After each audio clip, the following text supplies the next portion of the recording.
I use these battery-powered drip system controllers in our yard.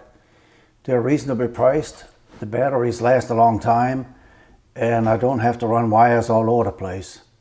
I found a couple of the knobs missing. I hate to throw out a good controller just because a knob or two are missing. So I designed some replacement knobs and 3D printed them.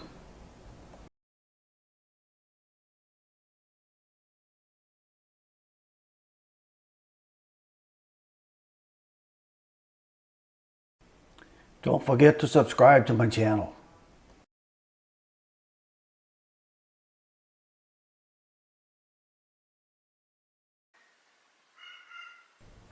Here's the original.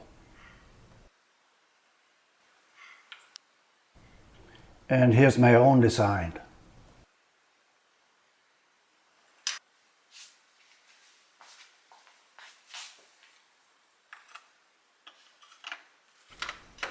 It fits perfectly and is fully functional.